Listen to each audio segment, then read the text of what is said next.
alors le prochain projet qui me tient énormément à cœur, c'est effectivement de développer le studio Radio Live, qui est en fait un team building qui va permettre aux entreprises de plonger leurs collaborateurs dans le monde de la radio. C'est très immersif, c'est très intéressant, notamment pour la gestion de la parole, gestion du stress et la concision du propos. C'est, je pense, quelque chose qui va cartonner.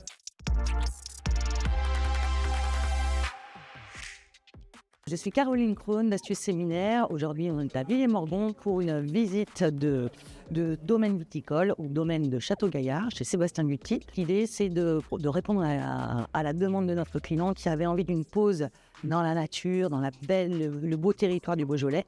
Et donc, on leur a concocté une petite journée très sympathique où va les attendre un atelier de création de cuvées.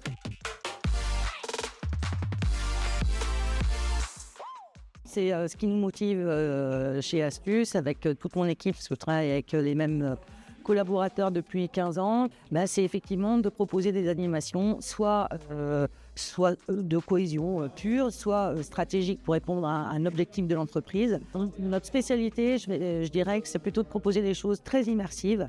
Donc, on a un produit qui est très connu, qui est la Murder Party, où effectivement on va développer un scénario en fonction des sites de réception. L'idée, c'est vraiment de plonger les collaborateurs dans un univers qui va les amener à travailler ensemble, de manière ludique bien sûr, mais c'est très très intéressant à observer. C'est ce que nous disent en tout cas les chefs des ventes, les directeurs de formation, parce qu'on voit exactement quelles sont les personnalités, quels sont les points forts de chaque inspecteur du jour lors de ces Murder Party.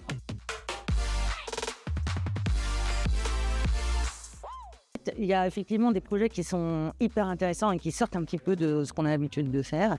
Et je pense notamment à une entreprise qui a plusieurs corps de métier en fait, au sein de son entreprise et qui avait envie de réunir et de surprendre ses collaborateurs.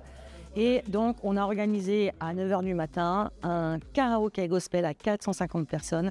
On s'est retrouvés avec une chorale de 450 personnes qui ne savaient pas chanter au départ, hyper motivés. Ils ont vraiment libéré les cages vibratoires et c'était génial, surtout de voir à la fin, voir une petite dame de 50 ans qui était toute timide, qui s'était censée pas parler anglais, chanter du gospel en anglais avec le directeur du service.